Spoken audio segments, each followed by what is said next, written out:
What is so funny? It's this joke book.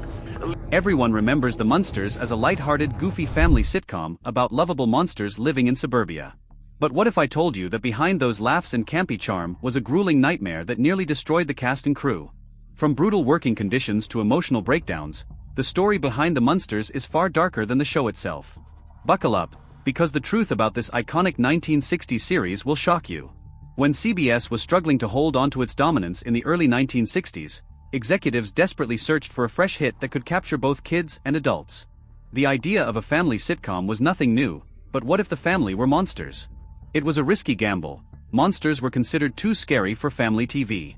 Yet, inspired by the success of Leave It to Beaver creators Joe Connolly and Bob Mosher, CBS greenlit the Munsters in 1964, flipping the idea on its head. What if the monsters were the normal ones, and everyone else was strange?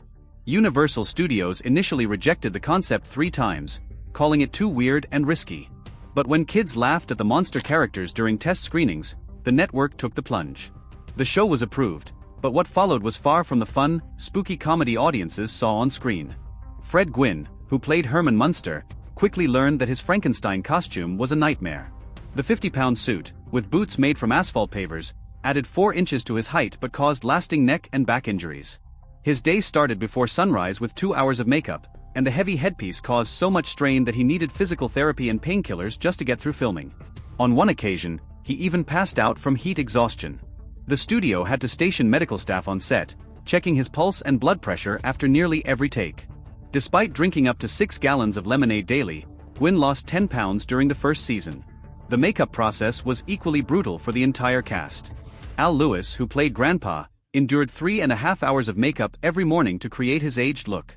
Yvonne DiCarlo, the original Lily Munster, was covered in gray body makeup that melted under the hot studio lights until a waterproof formula was developed. The makeup budget alone was over $50,000 per episode, more than some entire shows cost to produce. Removing the makeup was harsh on the skin, causing rashes and allergic reactions. DiCarlo even required medical treatment during the second season. The set itself was a pressure cooker. The famous Monster Mansion at 1313 Mockingbird Lane was built without air conditioning, and the heat from the studio lights often pushed temperatures above 100 degrees. Basement scenes were filmed on a claustrophobic below-ground set, causing panic attacks among some guest stars. Fog machines used for spooky effects filled the air with chemical mist, leading to breathing problems for Gwynne and others. The steep staircase on the set was so poorly designed that DiCarlo sprained her ankle falling on it. Despite all this, the cast was legally forbidden from speaking about the harsh conditions.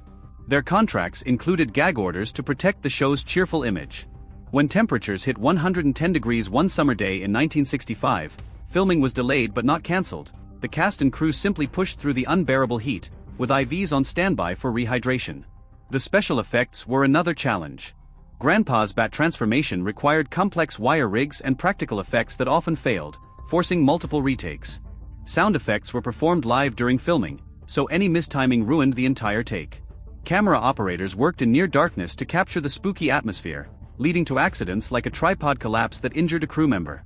The lighting setups used over 100 specialized bulbs, drawing more power than many movies, and causing minor electrical shocks to crew members. The pilot episode, Monster Masquerade, was a last-minute scramble. The final cut was delivered just hours before airing, with staff literally running the film reel to CBS.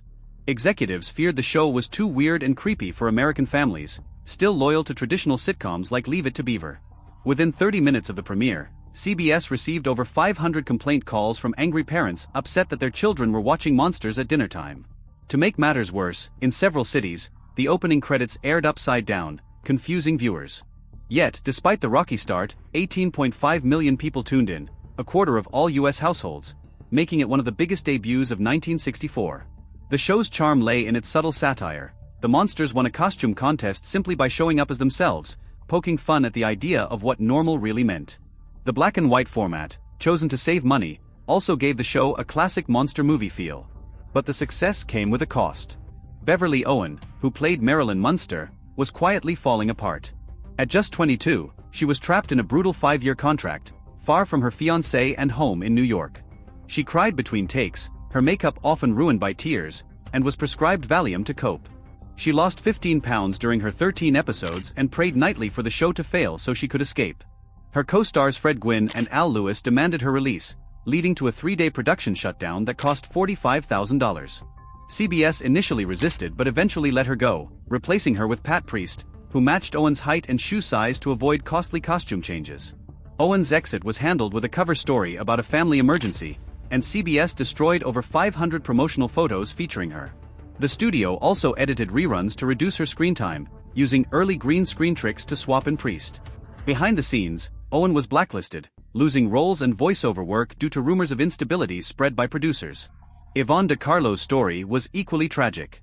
Once a Hollywood star known for Technicolor epics, she faced financial ruin after her husband was severely injured in a train accident during filming of How the West Was Won. She mortgaged her home and sold jewelry to cover medical bills.